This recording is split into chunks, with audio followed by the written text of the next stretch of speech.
Hey guys, it's Allie with Allie Answers. I hope that you're having a fantastic day. If this is your first time watching one of my videos, then welcome. And if you've been here before, thank you. Thank you for watching. Thank you for watching again. Thank you for coming back and hanging out with me. I appreciate it. When someone says they are not ready for hospice, it usually means one of two things. Number one, it might mean that they don't believe that the person qualifies for the hospice benefit.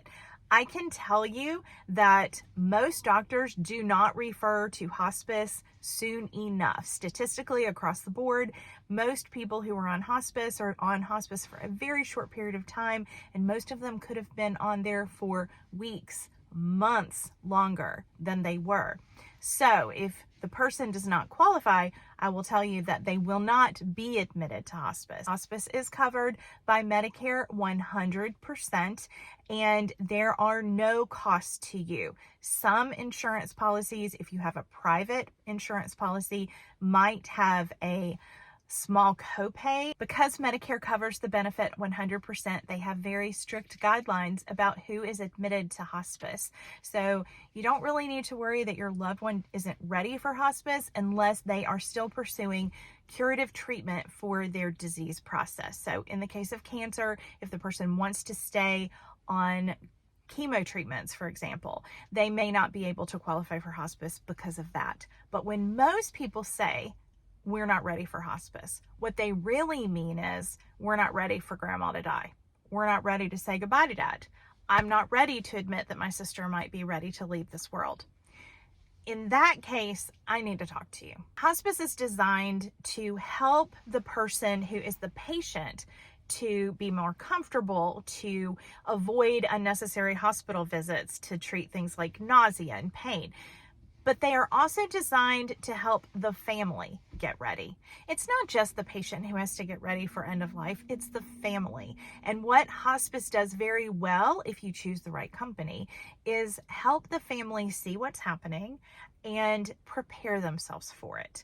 Now, I'm not saying you can ever be 100% ready to lose someone that you love, but you can be more ready, you can be more prepared, you can get yourself to a place where you say the things that you want to say before that person leaves this world. You can be educated on what's coming, and for some of us, the more education we have, the better we feel. The more that we know what's going to happen or have some kind of idea of how the body's going to shut down and what's going to happen, the more we understand about the process of what happens after the person dies and who we have to call and what we have to do. Most of us who are planners and caregivers, we just like having that information, and hospice is good at that.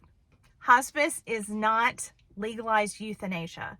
Hospice does not kill your loved one. They may provide you with morphine that you can give your loved one to help them with pain, but the dying process is already happening. The body is already shutting down, and that final dose of medication is not actually what killed the person.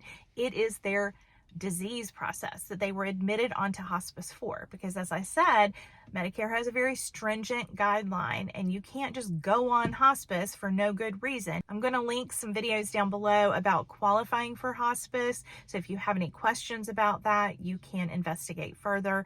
There are also some great websites, and I'll link a couple down below. You can Google hospice and find some great hospice companies, but most people find them through word of mouth, and a lot of people are referred by their physicians. But don't wait for your physician to mention it, because like I said, most doctors wait too long.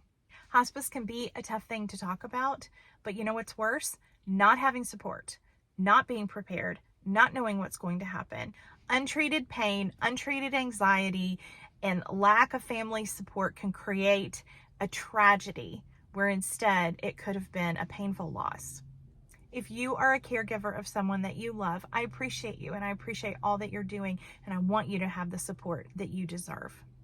Don't be afraid to have tough conversations. It will make things easier down the road. Thank you so much for hanging out with me. It was good talking to you today, and I'll see you next time. Bye-bye.